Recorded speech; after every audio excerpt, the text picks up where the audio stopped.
সুপ্রিয় শিক্ষার্থীরা, আবারও চলে আসলাম 11 খ অঙ্কটি নিয়ে। তো চলো শুরু করি। দেখা যাক 11 খতে কি বলা হয়েছে।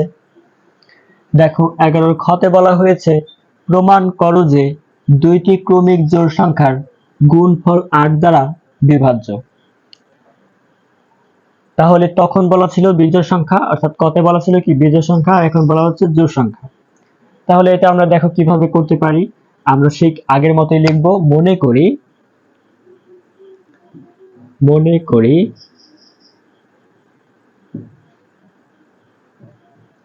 তোমরা যদি কেউ মনে করতে না চাও সেক্ষেত্রে ধরতেও পারো। আচ্ছা, তাহলে দেখো, মনে করি 2x এবং 2x প্লাস 2 যথাক্রমে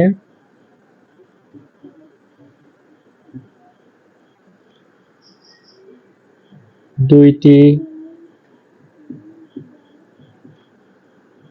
ক্রমিক জোড় সংখ্যা।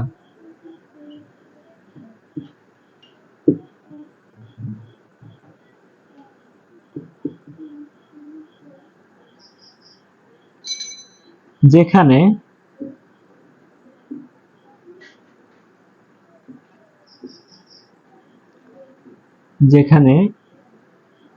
x পূর্ণ সংখ্যা।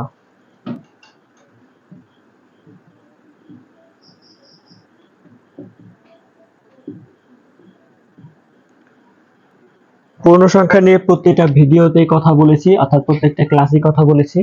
তোমরা এখনো যারা পূর্ণ সংখ্যাগুলো বুঝো না বা পূর্ণ সংখ্যা চেনো না, তাদের জন্য একটু বোঝানোর জন্য একটু দিতেছি যে এখানে দেখো -2 -1 0 1 2 ড্যাশ ড্যাশ ড্যাশ ড্যাশ, এইগুলাই হচ্ছে কি আমাদের পূর্ণ সংখ্যা, অর্থাৎ এইগুলাই হচ্ছে কি x এর মান। তাহলে কি লিখছি, 2x এবং 2x প্লাস 2 যথাক্রমে দুইটি ক্রমিক জোড় সংখ্যা যেখানে x পূর্ণ সংখ্যা। এখন দেখো, এখানে অনেকে হয়তো তোমরা বুঝতেছো না যে 2x এবং 2x প্লাস 2 কেন নিলাম, অন্য কিছু কেন নিলাম না। দেখো, এখানে যদি আমি 2x ধরি এবং x এর মান এখান থেকে যদি আমি 1 ধরি, তাহলে 2 গুণ 1 সমান 2। x এর মান যদি 2 ধরি, 2 গুণ 2 সমান 2 সমান 4। তাহলে দেখো, সবসময় কি একটা জোড় সংখ্যা আসতেছে, 2 জোড় সংখ্যা, 4 ও কি জোড় সংখ্যা। আবার দেখো 2x প্লাস 2 যদি এখন এটা ধরি, তাহলে কি হয়, 2x প্লাস 2, x এর মান ধরলাম 2, তাহলে 2 গুণ 2 যোগ 2, তাহলে কত হয়, 4 যোগ 2 সমান 6। অর্থাৎ তুমি এই শর্তে এবং এই শর্তে x এর মান যেটাই নাও না কেন সর্বদা জোড় সংখ্যা হবে। এই দুইটা সংখ্যা সর্বদাই কি জোড় সংখ্যা হবে। তাহলে এদের গুণফল কি জোড় সংখ্যা হবে। তাই আমরা লিখতে পারি, অতএব এদের গুণফল সমান, কি করব, গুণ করে দেব। 2x গুণ হবে 2x প্লাস 2, তাহলে গুণ করলে কি হয়, 2x আর 2x গুণ করলে 4x প্লাস 2x আর 2 গুণ করলে 2x গুণ করলে 4x স্কয়ার হয়। আচ্ছা, এখন দেখো এখানে কমন যায়, কি কমন যায়, 4x কমন যায়, থাকে কি x থাকে প্লাস 1 থাকে।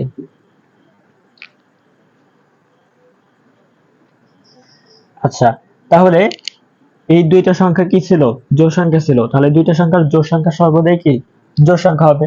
যেমন ধরো 2 জোড় সংখ্যা, 4 ও জোড় সংখ্যা, গুণ করলে আমি কত পাই, 8 পাই, এটা কি জোড়। আবার দেখো 6 জোড় সংখ্যা, 4 জোড় সংখ্যা, গুণ করলে 24, এটাও কি জোড় সংখ্যা। তাহলে এইটাও যেটা আমরা পাইছি, এটাকে আমরা কি বলতে পারি, জোড় সংখ্যা বলতে পারি। এখন আমাদের দেখতে হবে যে এটার গুণফল, অর্থাৎ এটা 8 দ্বারা বিভাজ্য হয় কিনা।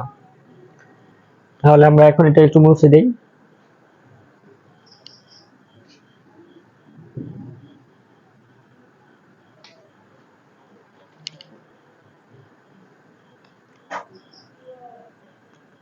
তাহলে যেহেতু এখন কোনটা কোনটা কথা বলা হচ্ছে, x এবং x প্লাস 2 1, এটার কথা বলা হচ্ছে, যেহেতু x এবং x প্লাস 1 পূর্ণ সংখ্যা,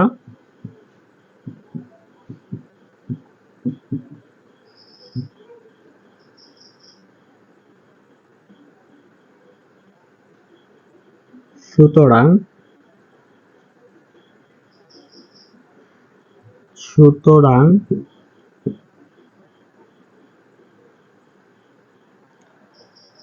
এদের মধ্যে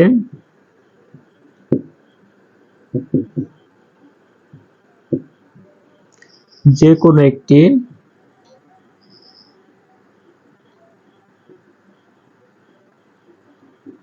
জোড় সংখ্যা হবে।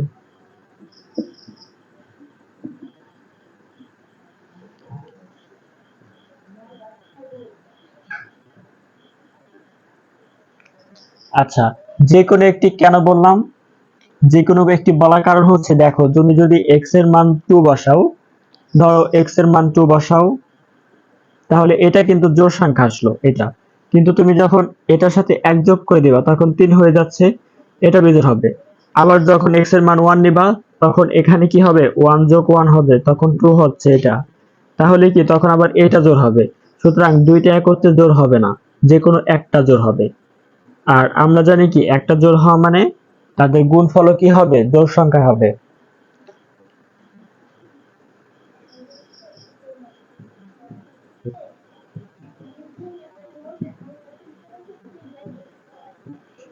এদের গুণফল ও জোড় সংখ্যা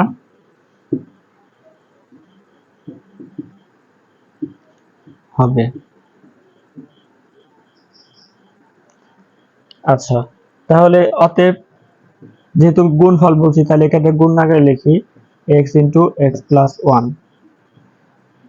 এখানে দেখো আমরা কি করছি, এদের গুণফল, কার গুণফল, x এবং x প্লাস 1 এর গুণফল ও জোড় সংখ্যা হবে, তাই এটাকে গুণ আকারে লিখছি। যেহেতু এটা মানে জোড় সংখ্যা, আমরা জানি কি জোড় সংখ্যা 2 দ্বারা বিভাজ্য, তাহলে এত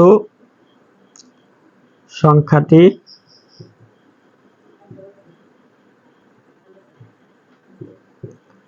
সংখ্যাটি 2 দ্বারা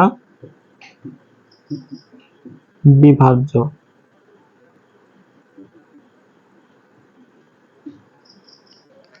আচ্ছা, বিভাজ্য কিভাবে বুঝলাম, বুঝতে পারছো? এখানে আমরা দুইটা গুণ করছি, আর গুণ করার পর জোড় সংখ্যা হয়েছে, জোড় সংখ্যা সর্বদাই 2 দ্বারা বিভাজ্য হবে, এটাই স্বাভাবিক, সেজন্য আমরা এই কথাটা লিখতে পারছি। এরপরে দেখো, সুতরাং কোনটার কথা বলা হচ্ছে, এটার কথা বলা হচ্ছে। 4x x প্লাস 1, এটা তাহলে কত হবে, 4 গুণ 2 বা 8 দ্বারা বিভাজ্য।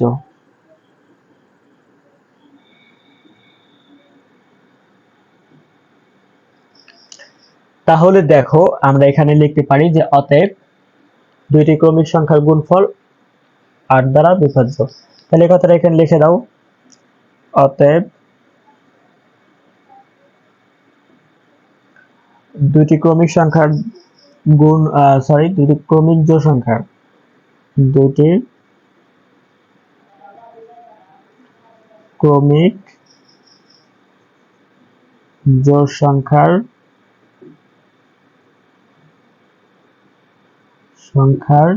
গুণফল 8 দ্বারা বিভাজ্য।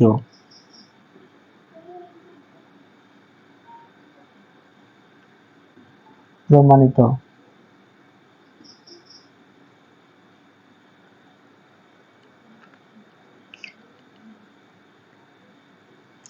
আচ্ছা, দেখো একবার লক্ষ্য করো ভালো করে, তাহলে বিষয়টা সম্পূর্ণভাবে ক্লিয়ার হয়ে যাবে। এখানে আমাদের বলা হয়েছিল প্রমাণ করো যে দুটি ক্রমিক জোড় সংখ্যার গুণফল 8 দ্বারা বিভাজ্য। তাহলে মনে করি সংখ্যা দুটি হচ্ছে 2x এবং 2x প্লাস 1।